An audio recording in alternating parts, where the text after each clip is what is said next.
Happy Monday, setters. Last week, the poster boy got to be Bitcoin. Bitcoin smashed through $23,000.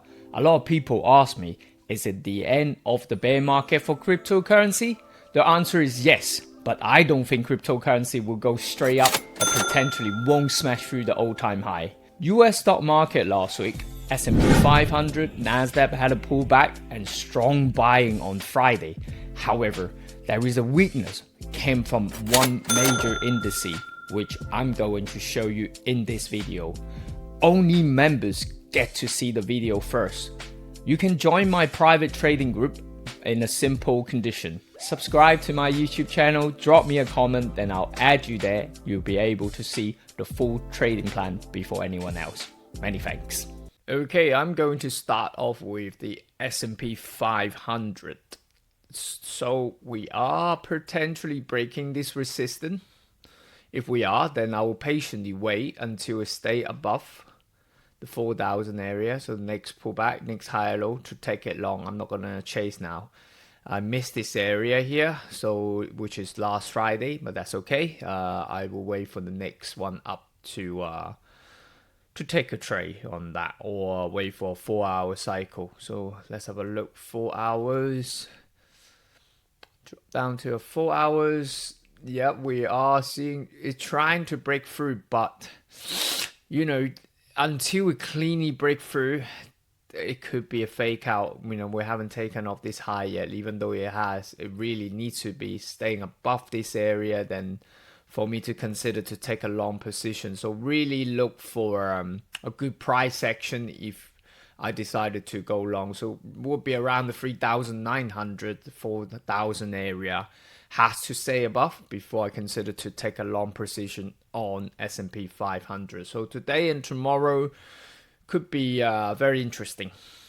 Let's have a look at Nasdaq.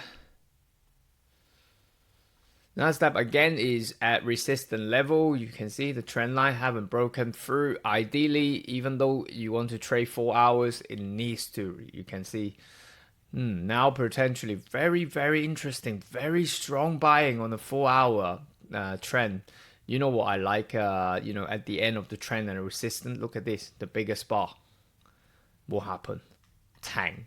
So I'm not getting very excited. I really need to break, and then slow retracement back to around this 11,700 area before I consider to be a buyer on that. Coming back below here, you know what I'll do? Sell. However, not going to be a long-term sell. I think the bear market could be ending. I know there's a lot of recession talk out there, but hey guys, I'm a technical trader, so this is the trend has been in downtrend for a while, but the clear difference, I've got some alert. Okay, Dow Jones, I'll go to that in a moment. You can see the last push is different. Through here, we had a strong buy and then strong sell, and here, but we could be range from here and break out. I like to buy around the 3,800 area, but we shall see what price actions going to be given in the next coming days. The weakness that I mentioned in the intro is the Dow Jones Industrial. Okay, let me go down to the daily. You can see the selling is stronger than S&P 500, definitely stronger through here. Okay, and then the buying is now back at the monthly pivot. I know now it's trying to break until it cleanly break above, stay above. We are not clear out of this phase yet. So we should see, is it a lower high forming up or a head and shoulder forming up?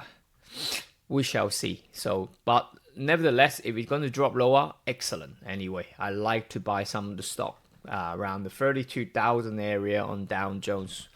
In that, which I have a watch list, what stock to buy. I just done all of that today. If you are my members, you will be able to see my watch list. If you're not a member, very simple.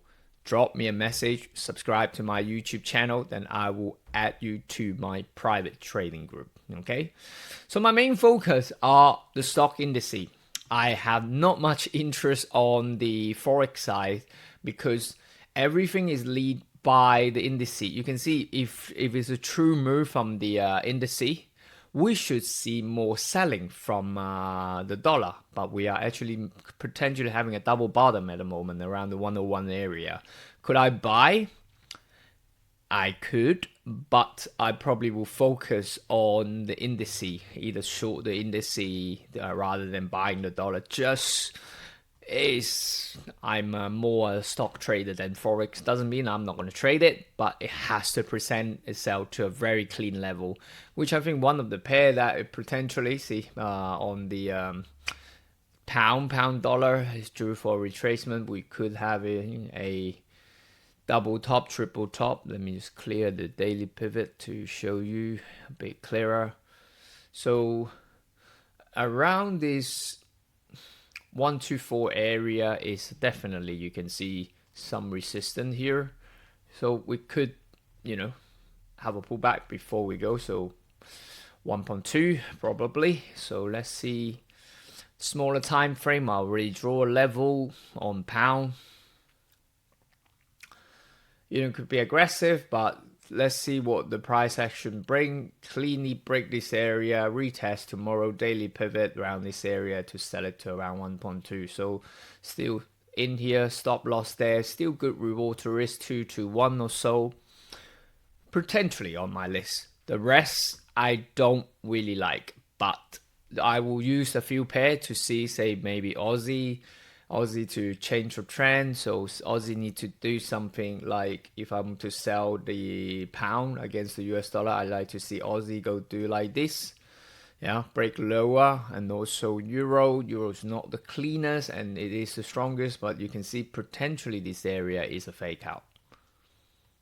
Yeah, so it's not, if it's a breakout, it should stay above this support area, but now it's below at the minute. If it continue to break lower, then yes, we benefit the pound trade a bit more. However, Euro has got loads of support resistance, too much traffic. I'm not a big fans to trade that. Last week I did see a move from dollar CAD, but it's already eased off. So it broke out, so typical fake out, bang, below here. So not the greatest price action, so I'm not really keen, but I like to see it come back and stay above this 134.50 area. Then I may consider to take the pound dollar trade. And that's pretty much on the I'm mainly focused on forex anyway, so pretty much it on the forex side. Commodity, you will see. Okay, we're seeing some selling on silver. Interesting. That is on my list. Could be a seller on silver, but I'm not a big silver trader. So have a look at gold. Gold, I have a level under 1,900 to be a seller, because right here this doesn't look bullish. It's just kind of low volume push. So if we're going to have a change of trend from that, we could see a significant move lower. So gold is on my list to short. However, it needs to have a clear break of this level, 1900. So potentially, I'm saying potentially, we're having a head and shoulder pattern right now. Okay, if price go here, you could be aggressive, taking the right shoulder, but I will wait for a break, retest, back to this area here, so the 1830 area. So entry around 1900, stop loss depending on the price action somewhere around here. Still decent reward to risk, but I am waiting for a 4-hour trend to form up first. Okay, so that's the commodity side. Let's talk about the poster boy, Bitcoin. Let me get my trading view chart. We're going to use the Bitcoin future chart. That's two things that I do look at. The volume side, which is very simple. This is the volume graph. We can clearly see price is pushing higher. That's one thing that we're seeing. But volume is dropping. Okay, AD line still okay, but this is showing some weakness in there. We all know volume dictate the trend. So without volume, I would be cautious when it can do. But that's a nice gap through here, this area, which is an attractive area for me to accumulate. So around the $19,000 area would be the area that I would be buying Bitcoin. However, I don't think Bitcoin has a high chance to smash through the previous all-time high, which is around the 68,000. Is it? Was it 60? Yeah, $68,000 area. I think it's very unlikely. If you'd like to know why, very simple. I will share that special crypto trading video on my private group this week. If you want to join, very simple. Drop me a comment, subscribe to my YouTube channel. I'll add you there. So quick recap this week. I still want to be cautious on the stock indices. S&P need to be staying breakthrough 4,000 for me to consider to be a buyer. Anything below that, again, then I could be a short-term seller. But there is a level that I will sell to, not a long-term. Dollar is all dictated by the indices, so wait for the S&P to give you the indication whether it's bullish or bearish will determine what I'm going to do with dollar. Bitcoin, I want to be a buyer, but it's 19,000. Like I said, I will produce a video to explain where and when I'm going to sell Bitcoin as well, so it won't be breaking the all-time high, I personally think. So stay tuned and I'll do that video. Thanks for watching.